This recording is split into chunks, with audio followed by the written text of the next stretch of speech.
Callum Swan, aka Swanny, has been competing professionally in the Call of Duty franchise since 2010, and he's considered a veteran of tournament gaming. He recently returned to the UK from Chicago, where he was training with OpTic Gaming. So let's head to London to hear what Swanny had to say about his experience in the OpTic house, being back home in the UK, and where he sees his future in gaming.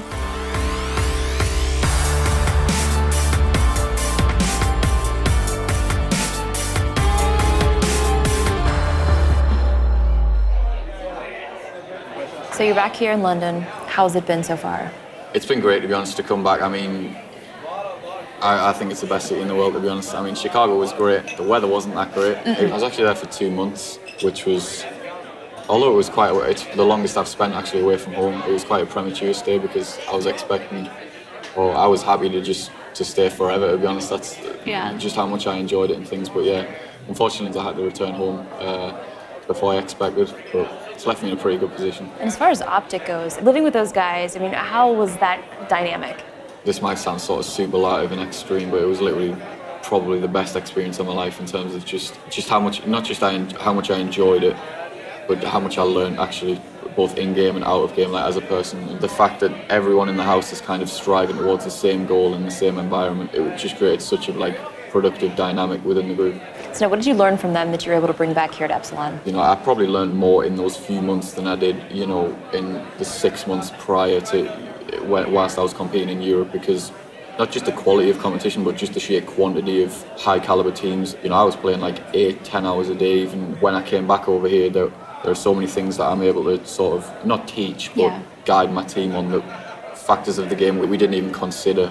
Just knowing what it takes mentally in order to prepare for competition in front of thousands of people, or even hundreds of thousands who are watching online. And in the back of your mind, there's obviously the prize money, and it was really beneficial in just preparing myself mentally and making sure I'm in the right frame of mind in the future.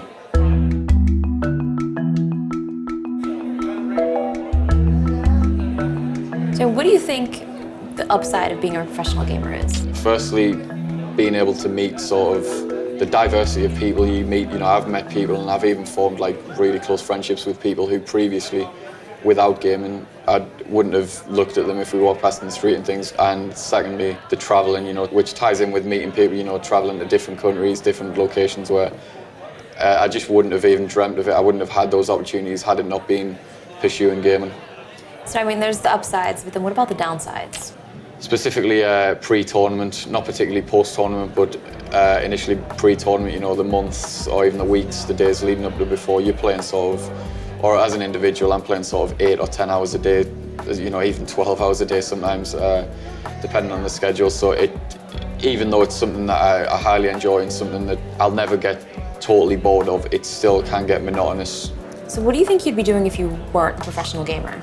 As eSports continues to grow, there'll be more and more sort of job opportunities created within the industry. Given my interest in writing and English and things, perhaps some form of games journalism or something along those lines, but I could definitely see myself remaining in the gaming industry for the foreseeable future.